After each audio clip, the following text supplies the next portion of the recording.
দেখুন আমার এই যে এখানে মাউসে লাইন আছে, এখানে কিবোর্ডে লাইন আছে, কিন্তু আমার কোনো ডিসপ্লে নাই। তো ডিসপ্লে যে নাই, এটা মূলত হচ্ছে কি কারণে ডিসপ্লেটা আসে না, মূলত হচ্ছে তিনটা কারণে ডিসপ্লে আসে না। সেই তিনটা কারণগুলো কি কি? স্বাগতম ইউটিউব আর আইসিটি ইউটিউব চ্যানেলের সাথে আছি আমি আব্দুল রাকিব। তো আজকে আমরা একটা গুরুত্বপূর্ণ বিষয় নিয়ে কথা বলবো, সেটা হচ্ছে পাওয়ার সাপ্লাই ইউনিট এবং মনিটর ভালো থাকা অবস্থায় ডিসপ্লে না আসার কারণ সমূহ এবং সমাধান করুন। তো আজকে আমরা ওই বিষয়টা নিয়ে কথা বলবো এবং সমাধান করার চেষ্টা করব। টুকিটাকি সমস্যার কারণেও কিন্তু এই ধরনের ডিসপ্লে আসে না। সেই কারণগুলো কি? কখনো যদি আপনার কম্পিউটার লুজ কানেকশন থাকে, সেই ক্ষেত্রেও কিন্তু আপনার ডিসপ্লে আসবে না। এটাও একটা অন্যতম কারণ। দেখুন আমার এই যে এখানে মাউসে লাইন আছে, এখানে কিবোর্ডে লাইন আছে, কিন্তু আমার কোনো ডিসপ্লে নাই। তো ডিসপ্লে যে নাই, এটা মূলত হচ্ছে কি কারণে ডিসপ্লেটা আসে না, মূলত হচ্ছে তিনটা কারণে ডিসপ্লে আসে না। সেই তিনটা কারণগুলো কি কি?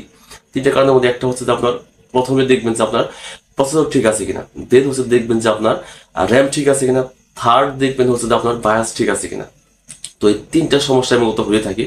তো প্রথমে যে আমি বলবো আর কি, যে আপনার হচ্ছে যে প্রথমে যে আমাদের মেন যে বিষয়টা সেটা হচ্ছে যে আপনার সিপিইউ, কম্পিউটারের মেন যে বিষয়টা সেটা হচ্ছে সিপিইউ। কারণ সিপিইউ হচ্ছে সেন্ট্রাল প্রসেসিং ইউনিট বা কেন্দ্রীয় প্রক্রিয়াকরণ অংশ। এখন কোনো কারণে যদি আপনার সিপিইউতে সমস্যা হয় বা সিপিইউর ভিতরে যে প্রসেসর আছে, এই প্রসেসরে যদি কোনো সমস্যা হয়, সেক্ষেত্রে কিন্তু আপনার কম্পিউটারে ডিসপ্লে আসবে না। সেটা কি? সেটা হচ্ছে যে এই সিপিইউর ভিতরে যে আপনাদের প্রসেসর আছে, এই প্রসেসরের উপরে কিন্তু একটা আপনার কুলিং ফ্যান থাকে, কুলিং ফ্যানের নিচে কিন্তু থাকে একটা হিট সিঙ্ক। এই মূলত হচ্ছে প্রসেসরের উপরে আপনার হিট সিঙ্ক থাকে। কোনো কারণে যদি ওই হিট সিঙ্কে ময়লা জমে, বা যেহেতু আপনার প্রসেসরটা কাজ করতে করতে একটা সময় গরম হয়ে যায়, যদি কোনো কারণে ওই প্রসেসরের উপর ময়লা জমে, তো এই ময়লা জমলে কিন্তু আপনার কম্পিউটারে ডিসপ্লে আসবে না, প্রথম যে কারণটা। তারপরে যে কারণটা হচ্ছে যে হিট সিঙ্কের উপরে কিন্তু একটা কুলিং ফ্যান আছে, এই ঠিক প্রসেসরের উপরে হিট সিঙ্ক, তার উপরে একটা কুলিং ফ্যান। এখন এই কুলিং ফ্যানে যদি কখনো ময়লা জমে, সেক্ষেত্রে কিন্তু আপনার মনিটরের ডিসপ্লে আসবে না। তারপরে যে বিষয়টা সেটা হচ্ছে যে সেটা যদি হয় যে কি করবেন।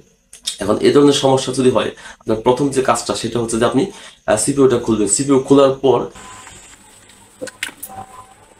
এটা নিচে একটু সাদা কি একটু দেখতে পাচ্ছেন, এটা হচ্ছে থার্মাল পেস্ট। এটা থাকলে হচ্ছে প্রসেসরটা একটু ঠান্ডা থাকে। তো এটা এই পেস্ট দিয়ে দেওয়ার কারণটা হচ্ছে যে যখন প্রসেসরকে কাজ করে তখন যদি হিট হয়ে যায়, তখন এই এই থার্মাল পেস্টটা অনেক কাজে দেয়, এই কারণে দিয়ে দেয়। যেমন এটা আমার শুকিয়ে গেছে, তো এটার মধ্যে ময়লা পড়ছে, এটা পরিষ্কার করতে হবে, পরিষ্কার করে লাগাইতে হবে। সমস্ত পাওয়ার সাপ্লাই বন্ধ করার পরে যে আমার যে কুলিং ফ্যানটা আছে, কুলিং ফ্যানটা আমি হচ্ছে একটু পরিষ্কার করি, যেটা প্রসেসরের উপরে থাকে। পিনটা খুলে নিলাম, এটা আবার ওই সময় লাগিয়ে দিবেন যেভাবে আছে এভাবে। এটাই আমি পরিষ্কার করে ফেলছি। এতে বাতাস দিয়ে যে বয়ার এই আছে, বয়ার আছে, ওগুলো থাকলে ভালো হয়। প্রসেসরটা আছে, এই প্রসেসরটা হচ্ছে আমি এখন হচ্ছে হাতে একটি ব্রাশ নেবেন, ব্রাশ নেওয়ার পরে এইভাবে ভালোভাবে পরিষ্কার করবেন। এখানে প্রসেসর, গ্রাফিক্স কার্ড আর হচ্ছে যে ফ্যান ট্যান যেগুলো আছে সব ভালোভাবে পরিষ্কার করবেন। আরেকটি বিষয় সেটা হচ্ছে আপনি যদি গ্রাফিক্স কার্ড ব্যবহার করে থাকেন আর সেই গ্রাফিক্স কার্ড যদি কখনো নষ্ট হয়ে থাকে, সেক্ষেত্রে কিন্তু আপনার মনিটরের ডিসপ্লে আসবে না। আর এগুলো অবশ্যই ভালোভাবে পরিষ্কার করে নেবেন। প্রসেসরের উপরে যে কুলিং ফ্যান আছে এটা আমি সেট করে দিচ্ছি। এখানে হচ্ছে পাওয়ারটা দিয়ে দিচ্ছি আমি।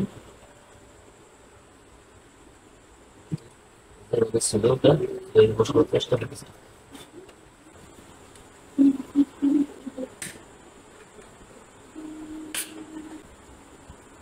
যে কেবল আছে ভিজি কেবল, এইচডিএমআই কেবল, এটাকে ঠিক করতে হবে, ঠিক করে কাজ করতেছে এটা। সেইখান থেকে হচ্ছে যে আপনার যে প্রসেসরের উপরে যে আপনার কুলিং ফ্যানটা আছে, কুলিং ফ্যানটা হচ্ছে ধুলাবালি পরিষ্কার করে লাগিয়ে নেবেন। এবং তার নিচে যে আপনার হিট সিঙ্ক আছে, যেটা হচ্ছে আপনার, যেটা হচ্ছে যে প্রসেসরকে মূলত ঠান্ডা রাখে, যে সেই হিট সিঙ্কে যদি কোনো প্রকার ময়লা জমে, সেটা হচ্ছে আপনি পরিষ্কার করে দেবেন। তারপরে যে বিষয়টা সেটা হচ্ছে র্যাম।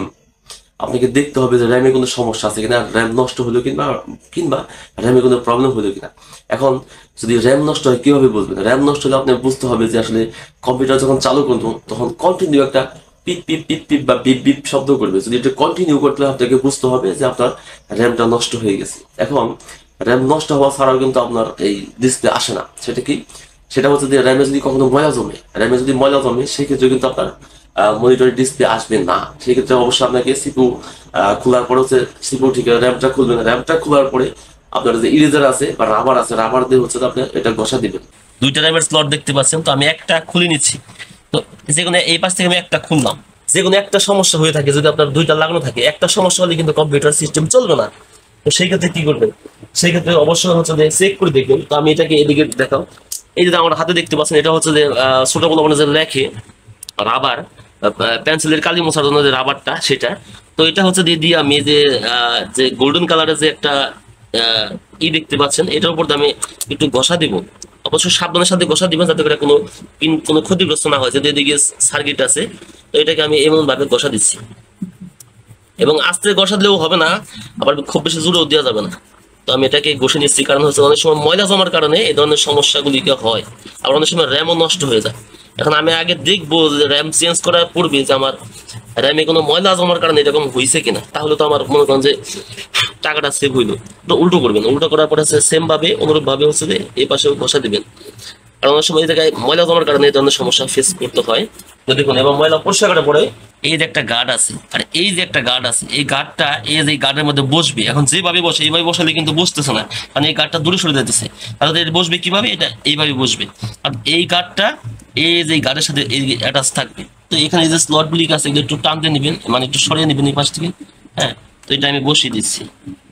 এই প্রথমেই হচ্ছে একটা র্যাম আমি দেখলাম, এভাবে এভাবে চাপ দিবেন দুইটা, এই দুই পাশে ধরে সমান জুড়ে চাপ দিবেন, তাহলে অটোমেটিক্যালি এই পাশে যে গার্ড গুলি আছে দুইটা গার্ড। তো এখন হচ্ছে আমি যদি সিস্টেমটা অন করে দেখি আসলে এই যে সিপিউর যে পাওয়ারটা আছে এটাকে অন করে দিচ্ছি। এখন ধরো দেখি সাউন্ড হয় কিনা। এখন যদি দেখায়, দেখুন দিচ্ছি, এখন কিন্তু হচ্ছে আমার মনিটর ডিসপ্লে চলে আসছে। এখন কিন্তু আমার মাউস কিবোর্ডে লাইন আসছে, এটা সবই ঠিক আছে। ঠিক আছে, এখন দেখুন হচ্ছে যে আপনার আমার মনিটরটা অন হচ্ছে। এখন দেখুন, দেখতে পাচ্ছেন যে আমার সিস্টেম কিন্তু চলতেছে, ওটা সিস্টেম কিন্তু চলছে। তারপর যদি ঠিক না হয় সেই ক্ষেত্রে আপনি কি করবেন, সেই ক্ষেত্রে হচ্ছে যে আপনার দেখবেন যে আপনার যদি অন করি বা কম্পিউটার অন যে উইন্ডোজটা সেটা হচ্ছে হার্ড ডিস্কে লোড নাই এখন, তখন প্রাইমারি ভাবে রমে জমা থাকে। এখন রম হচ্ছে কি, রম হচ্ছে যে আপনার রিড অনলি মেমরি, যেটা হচ্ছে আপনার এটাকে ফার্মওয়্যার বলা হয় অনেক সময়।